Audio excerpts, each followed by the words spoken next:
स्वागत है आपका आपके अपने चैनल देसी धमाका पर। सीरियल में हो चुकी है रीवा की एंट्री और आते ही वो ईशान से गले लगकर बोलने वाली है, Ishaan I am really sorry. जी हाँ दोस्तों, रीवा ईशान से कहने वाली है कि ईशान मुझे माफ कर दो, मैं तुम्हें छोड़कर चली गई थी लेकिन अब मैं वापस आ गई हूँ। ये कहकर ईशान को बोलने वाली है रीवा सॉरी।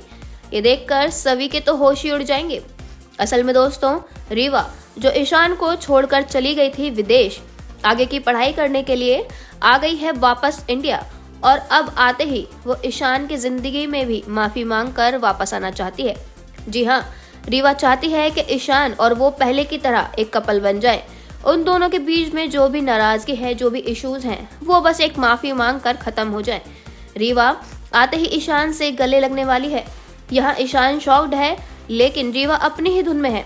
वो कहेगी, मुझे पता है तुम मुझे भूल नहीं पाए हो, मुझे ये भी पता है कि मेरे बिना तुम्हें कितनी तकलीफ हो रही थी, लेकिन अब फिक्र की कोई बात नहीं है, मैं आ गई हूँ ना, और अब मैं तुम्हें छोड़कर कहीं नहीं जाऊंगी, मैं तुम्हारा पूरा ख्याल रखूंगी। ईशान तो रीवा की बातें सुनकर शौक में है। उसे समझ ही नहीं आ रहा है कि वो उससे क्या बोले। कहीं ना कहीं उसके दिल में सवी अब रीवा की जगह ले चुकी है। रीवा का इस तरह वापस आ जाना ईशान की जिंदगी में भूचाल ले आया है। इन दोनों को देखकर सभी के तो पैरों तले जमीन ही खिसक गई है। सभी तो जहां मेरे ईशान सर कहते हुए नहीं थकती थी, अब उसे पता चला है कि वो असल में किसी और के हैं। अब ईशान किसी और का निकल चुका है, लेकिन ये बात सभी को बिल्कुल हजम नहीं हो रही है। वो डबडबाई आंखों से ईशान को देखेगी। ईशान सभी को सारी बातें क्लियर करने आगे भी आएगा, लेकिन यहाँ रीवा उसे रोक लेगी। दोस्तों, ये लव ट्रायंगल देखने में काफी मजा आने वाला है।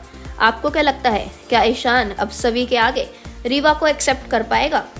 अपनी राय हमें कमेंट सेक्शन में लिखकर जरूर बताइएगा। साथ ही साथ अगर नहीं किया है चैनल को सब्सक्राइब तो जरूर कर लें और बेल आइकन को प्रेस करना बिल्कुल भी ना भूलें, ताकि सीरियल गुम है किसी के प्यार में की सारी लेटेस्ट अपडेट आप तक पहुंचे सबसे पहले। धन्यवाद।